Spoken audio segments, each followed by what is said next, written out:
Well, I think like honestly, I can say that adults are like way more like picky about what they make. Like, lots of times if I do like a step-by-step drawing, the kids will make it and it's like all like, messed up and they're like, this looks great, I love it. And where as I teach like more adults are like every little thing they make, they like mess up.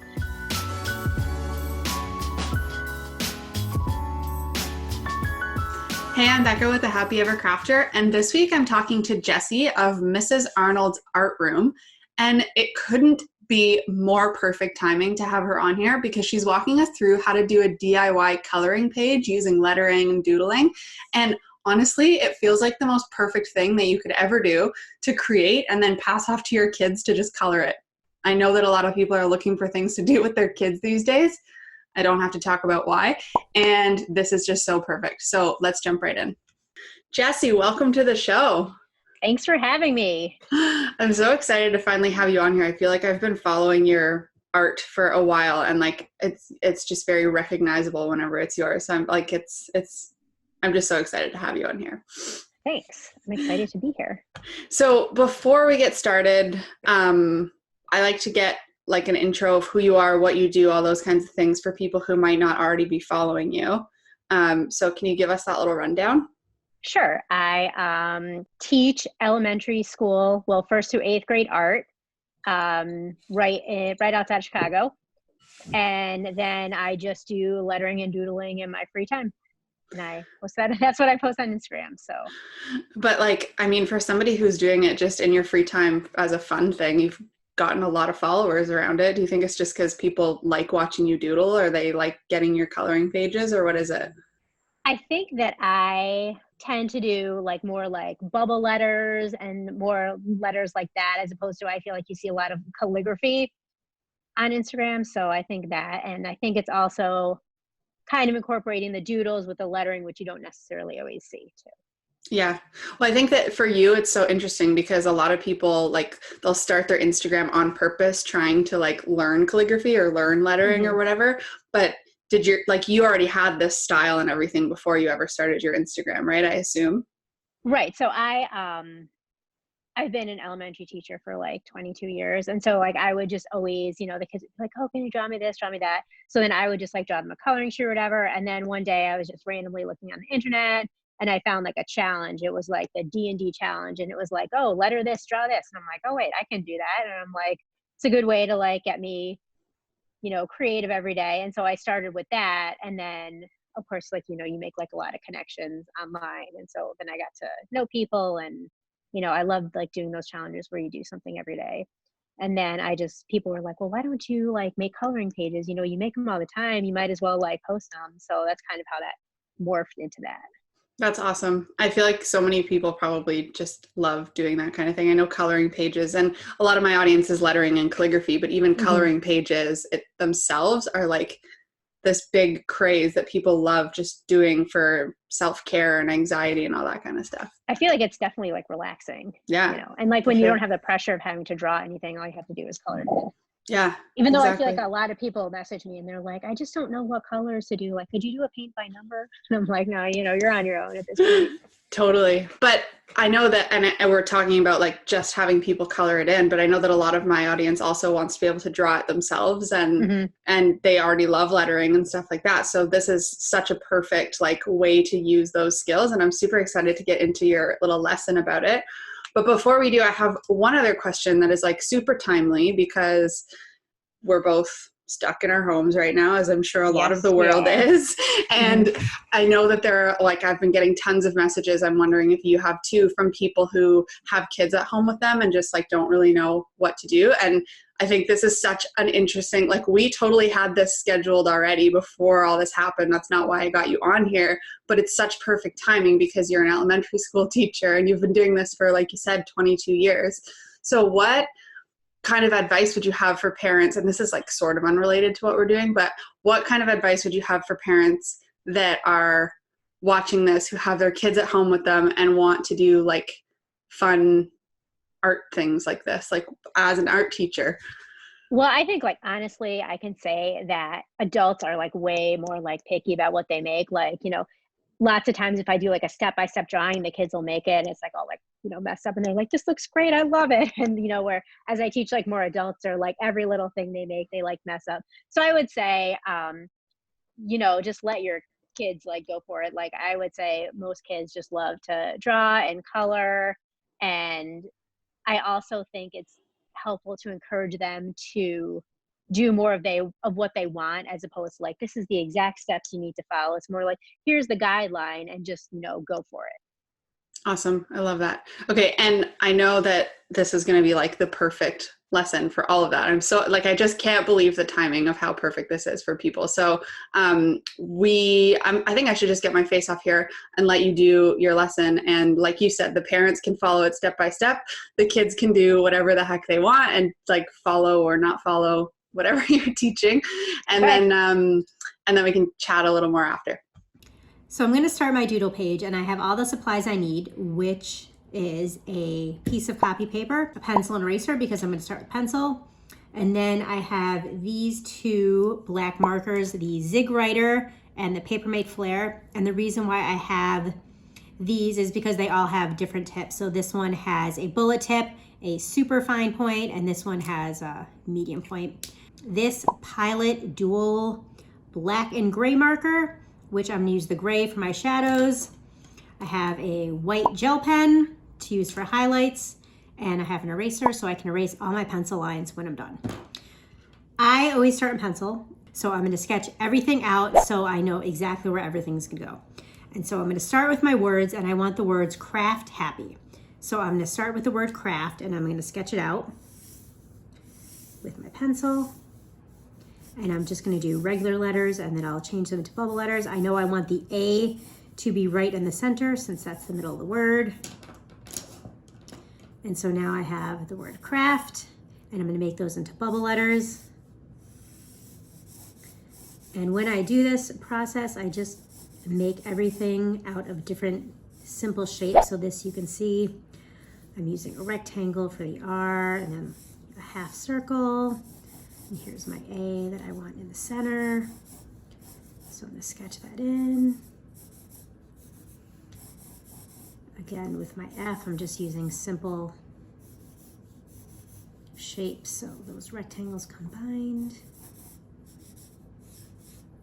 And then I want the happy to be underneath, and I know that the P is going to be in the middle, so I'm going to start with the P.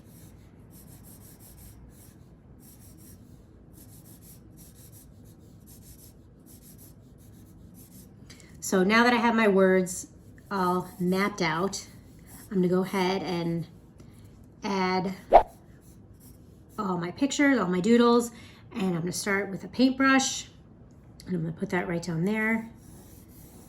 I'm gonna sketch that in.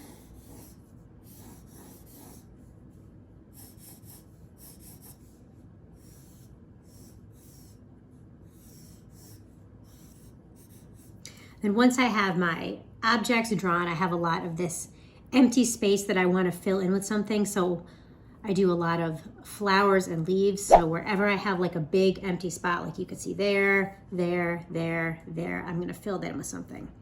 So coming from my paintbrush, I'll just do a flower there. I'll do a flower here.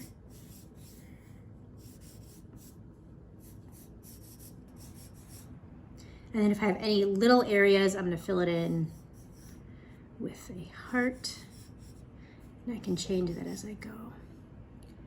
So now that I have everything kind of mapped out where I want, I'm going to go ahead and I'm going to start outlining it. And to do that, I'm going to use the thickest tip I have, which is the bullet tip from the Zig Writer.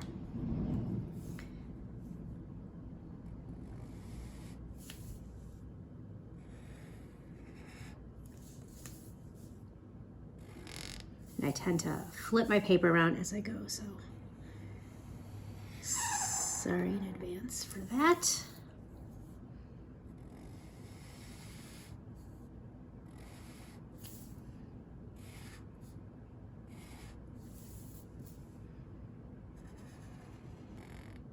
So now that I have my words done, I'm going to go over all my doodles with the same marker.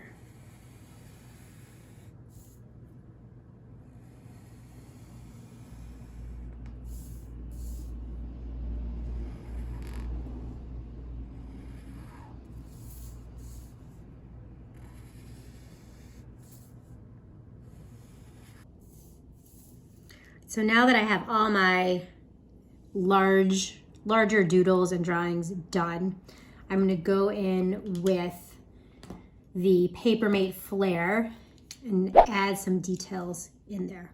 I didn't draw those out ahead of time because I know where I want them to go in the larger area. So I know how to draw all these things because I draw them all the time. But if I'm drawing something that I don't usually draw all the time, one of the things I'll do is I will hop onto Google and I'll look at whatever I want and I will search under images. And so that way I'll get a nice flat image that I can draw. Now what I'm going to do is I'm going to add some lines to my letters. And this, if your letters are kind of bumpy or uneven, or you have lines that don't match up, this is a good way to hide those.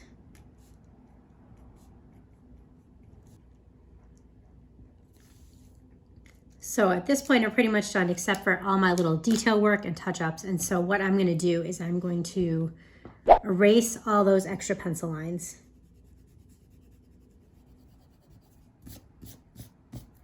So now I've erased all my pencil lines, and what I'm going to do is I'm going to take that skinny tip of the Zig Writer. This is where my type A personality really shines through, and I'm going to go through, and any place that my lines don't match up or is a little bumpy or jagged or not straight, I'm going to fix that up with the fine point.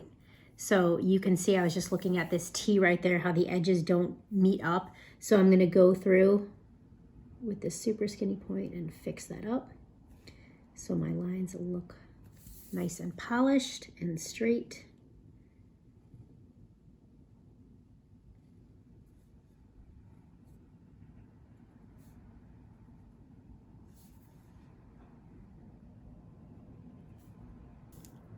Once I'm done with that, I'm going to take the gray side of this double tip marker and I'm going to make a shadow on all my letters.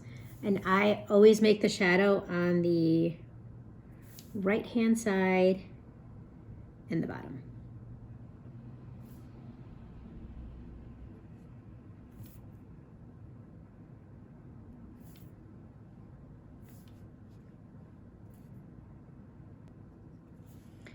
I'm going to use that white gel pen to add a little highlight to these guys.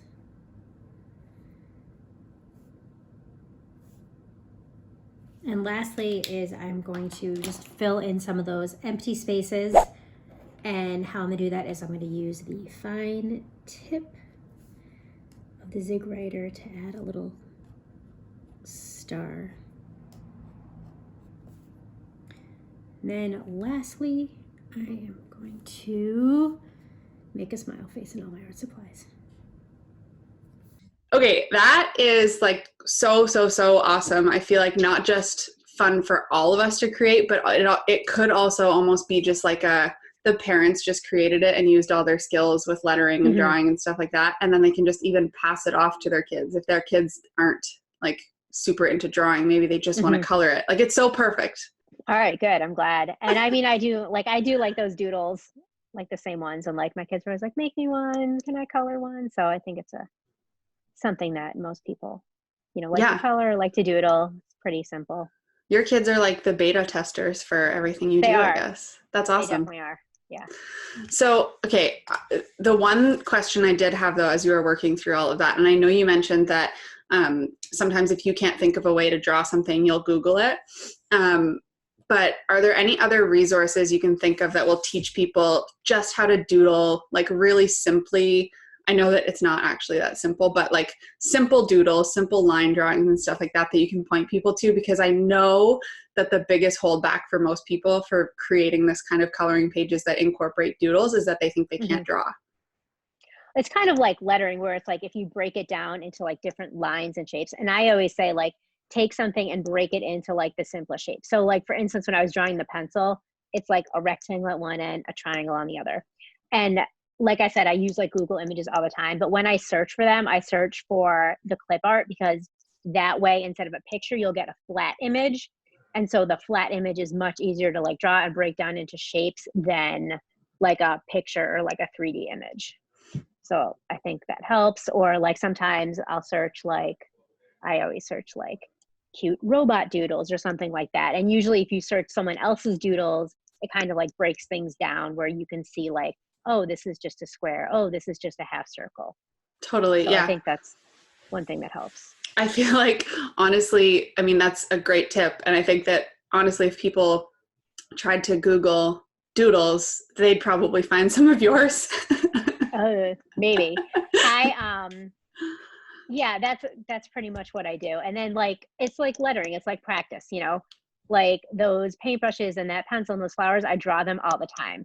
So it's not like, I don't know, I feel like sometimes people ask me to like, oh, can you just draw me a car? And I'm like, no, I really can't, unless I like really take my time and like look it up and break it down. It'll take me a lot longer to draw than if I was going to draw something that I draw all the time. So yeah, so it's sort of a myth that like someone who's good at drawing is just good at drawing absolutely everything. Like everybody has to do some sort of searching and inspiration, and you know, like it'd be pretty rare for somebody to have an inventory in their head of how to draw absolutely everything. Right.